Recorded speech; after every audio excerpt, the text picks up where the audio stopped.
மாலை வணக்கம்.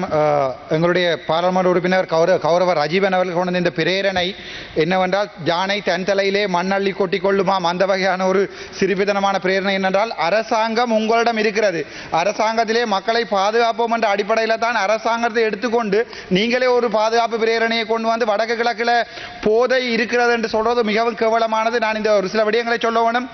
யாழ்ப்பாணத்திலே வசந்தம் பாமசி என்ற பாமசியிலே 1500 பிரிகாபலின் ட்ரக் 2021ஆம் ஆண்டு 22ஆம் ஆண்டுகளில் கடத்தப்பட்டு வவுனியாவில் சிறு குழந்தைகளுக்கு விற்கப்பட்ட போது அந்த வழக்குகள் இழுத்தடிக்கு மூடிப்பட்டது. கேதீஸ்வரன் எனப்படுகின்ற வைத்தியரால் அந்த வழக்குகள் மூடப்பட்டது. ஆனால் அது சம்பந்தமாக உள்ள அமைச்சர் இல்லை, உங்களுக்கு இல்லை, எல்லாருக்கும் தெரியும். நீங்கள் அது சம்பந்தமான நடவடிக்கை எடுப்பதற்கு தயாராகவே இல்லை. இன்னொரு முக்கியமான விடயம், யாழ்ப்பாணத்தை பொறுத்த வரைக்கும் உங்களுக்கே தெரியும், ஒரு நாட்டின் நீதிமன்றம் சுயமாக இயங்காவிடில் அந்த நாட்டிலே நீதி நியாயம் ஒருபோதுமே நிலைநாட்டப்படாது. ஆனால் என்ன நடக்கின்றால், எங்களுடைய கடவுள் என்று வர்ணித்துக் கொண்டிருக்கிற வடக்கின் கடவுள் என்று வர்ணித்துக் கொண்டிருக்கின்ற நீதிபதிகளுக்கே நீதிபதியான இளஞ்செழியன் ஐயா அவர்களை அவருடைய மேலுயர்ச்சியை தடுக்காமல் உங்களுடைய NPP அரசாங்கம் திட்டமிட்ட ரீதியில் தமிழன் என்ற காரணத்துக்காக அவருடைய பதவியோரை வழங்காமல் அவரை வீட்டுக்கு அனுப்பியிருக்கிறது.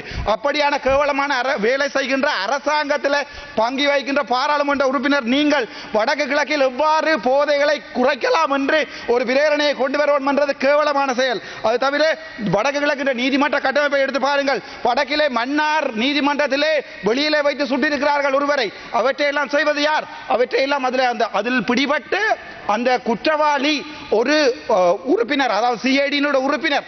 ஆகவே உங்களுக்கு கீழே இயங்கிக் கொண்டிருக்கிற படை, அதே படை தான் இந்தியாவில் இருந்து கேரளா கஞ்சா எனப்படுகின்ற அந்த கேரளா கஞ்சா நேவிக்குள்ளால் கொண்டு வரப்பட்டு ஜாழ்ப்பாணம் கொண்டு வரப்படுகிறது. அதை தவிர ஜாழ்ப்பாணத்திலே உங்களுக்கு தெரியும், ஒரு GA ஒரு ஆள் இருக்கிறார், DA பிரதீபன் என்று, ஊழல் ஒழிப்பு வன்னியானி என்று தெளிவாக அவருடைய மகனை பற்றியெல்லாம் போட்டுக் கொண்டிருக்கிறார்கள். ஆனால் இப்போது டீல் அடிக்கிறார் என்கிற அமைச்சர் சந்திரசேகர் GA-யோட. அது சம்பந்தமாக நாங்கள் ஆறுதலாக கதை போல் நேரம் கிடைக்கும் போது.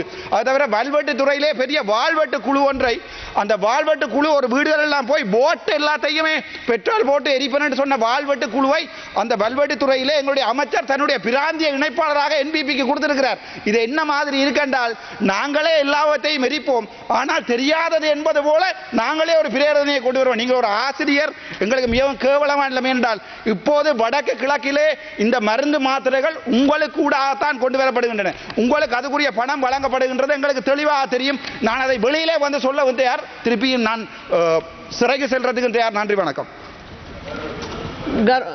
கரு ராமலிங்கம் கௌரவ பிரதிகுழுக்கள் தவிசால் அவர்களே, ஒரு கதை ஒன்று இருக்குது. ஒரு அந்த நாய்க்கு வந்து நாய் இருக்குதா, நாய் வந்து இந்த வாந்தி எடுத்து போட்டு மீண்டும் சாப்பிடுமா, சாப்பிட்ட பிறகு அது மீண்டும் மீண்டும் சாப்பிடுமா. அதனால அந்த மாதிரி நாய்களுக்கு அதாவது நோய் ஒன்று இருக்கு, அந்த நோய்க்கு மருந்து இல்லையா. அப்படியாப்பட்ட மருந்து இல்லாத ஒரு இது இருக்கு, அதுகளுக்கு மருந்து தேடி கொடுறதுக்கான ஏற்பாடு செய்யணும். கரு ஸ்ரீநேசன் மந்திரி